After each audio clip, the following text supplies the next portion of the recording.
Bon, là on va passer à une petite démo en fait.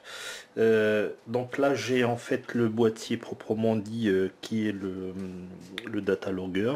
Donc il se compose, voilà, comme je l'ai décrit dans la présentation, avec une entrée USB pour l'ordinateur si je veux le flasher. Par la suite on a une alimentation qui est séparée à travers une batterie. Là, c'est le microcontrôleur avec le quartz et tous les composants, enfin tous les composants donc, qui l'entourent. Là, c'est pour ça clignote parce que c'est pas encore connecté. Là, il y a un lecteur de SD. Ici, bon, j'ai le capteur d'humidité que j'ai présenté. Là, c'est le capteur d'humidité de l'air et de la température. Là, j'ai le relais avec la lampe qui va simuler en quelque sorte un moteur. Donc là, j'ai deux téléphones. Ce téléphone-là, il va être connecté directement avec Datalogger. Celui-là, il va me servir comme un téléphone remote qui va permettre en fait d'envoyer des ordres à ce téléphone-là qui va finir par les exécuter à travers Datalogger. Donc là, on va essayer l'application, elle est là. On va essayer de se connecter. Dans un premier temps, il n'est pas connecté. Donc je dois me connecter. On va voir que là, il va s'arrêter de clignoter. Donc là, on est connecté. Dès qu'on est connecté, le data logger, il envoie des données. On voit là que l'humidité du sol, c'est 19. La température 20 et l'humidité de l'air 39. Alors qu'est-ce qu'on peut faire? Tout d'abord, bon, on peut déjà allumer, éteindre le moteur directement d'ici. Voilà. Donc en fait, là, il me renvoie les données en fait avec le relais qui est off. Et quand je l'allume, ça passe ici directement à on. Et toutes ces données, toutes ces données sont loguées dans le serveur. On va voir ça tout à l'heure. Là, qu'est-ce qu'on peut faire aussi? On va essayer de faire augmenter un petit peu la température. Donc on va voir ici que la température va progressivement augmenter. Donc ça demande un certain temps parce que le capteur il réagit. Donc on voit déjà que l'humidité commence à monter. Donc voilà. Donc là va augmenter continuellement. Donc ces données, on va les voir tout à l'heure. Ils sont logués dans un serveur. Donc il faut bien remarquer que c'est une heure. Donc on va le voir. À partir d'une heure, on aura tous les logs possibles.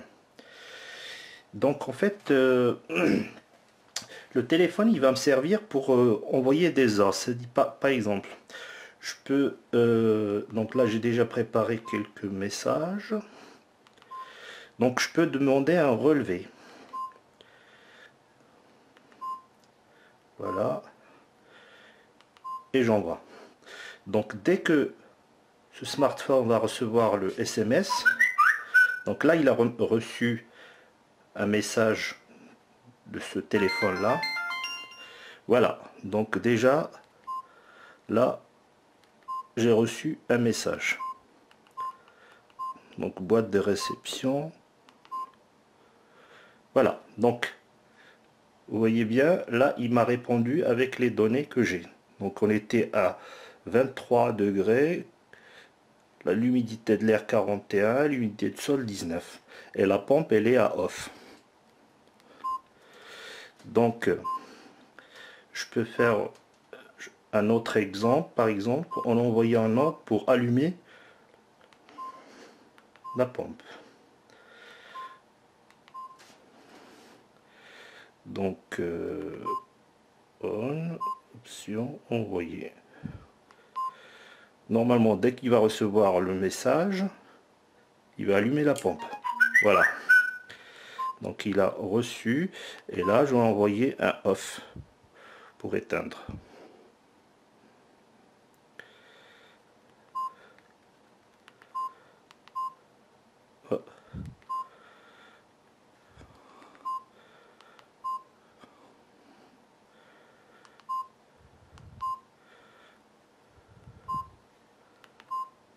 Voilà.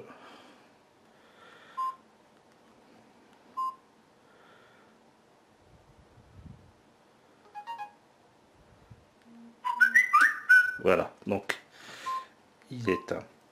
De la même façon, si la température, donc vous allez voir, dès que la température, je vais essayer de le coller, dès que la température va dépasser les 30, il va envoyer directement sur ce téléphone-là un message disant attention, la température a dépassé les 30 degrés.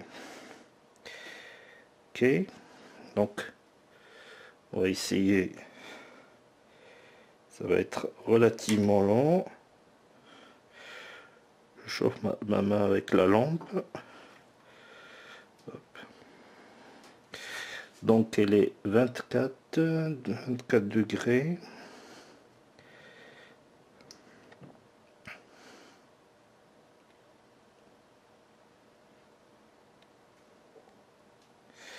Il faut que ça dépasse les 30 degrés.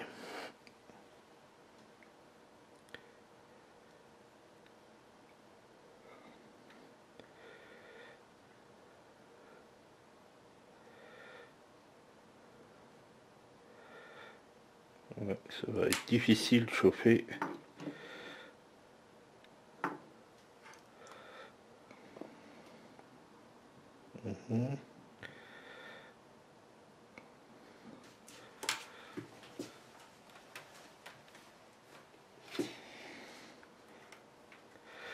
Bon, je vais essayer d'allumer ça et de le chauffer de ce côté-là, espérant que la température va augmenter.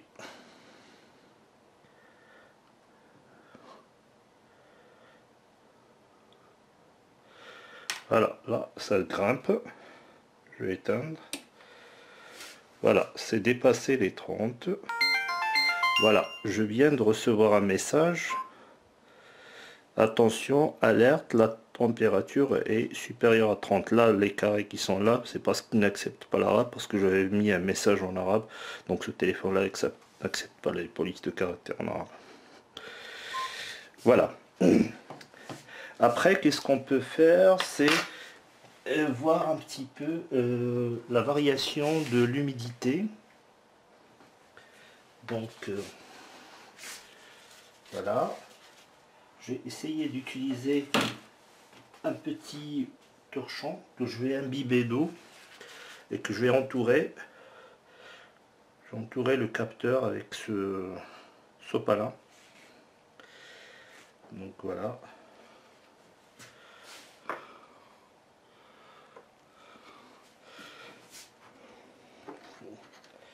Donc là on est à 19, c'est l'humidité résiduelle.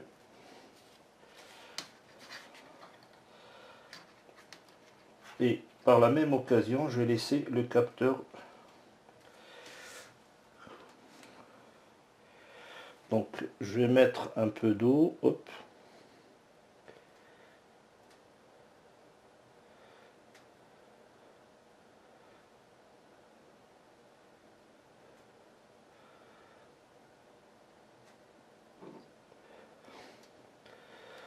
Donc en fait là, hop.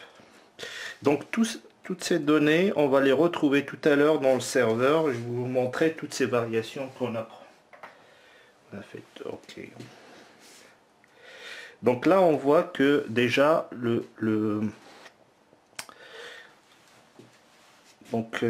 l'humidité est en train de grimper. Voilà.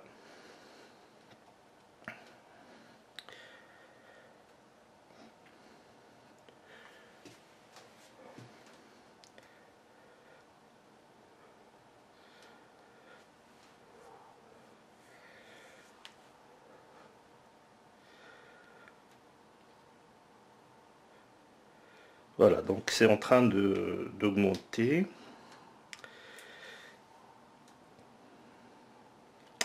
Alors, ce que j'ai fait avec ces capteurs-là, je peux le faire avec n'importe quel capteur. C'est pas forcément, en fait, le capteur il sert à reproduire une valeur en fait d'une manière analogique vers une valeur qui est numérique, et par la suite bon c'est le programme qu'on met dans le data logger qui va numériser cette valeur et par conséquent la transmettre à un smartphone qui par la suite va la transmettre au réseau.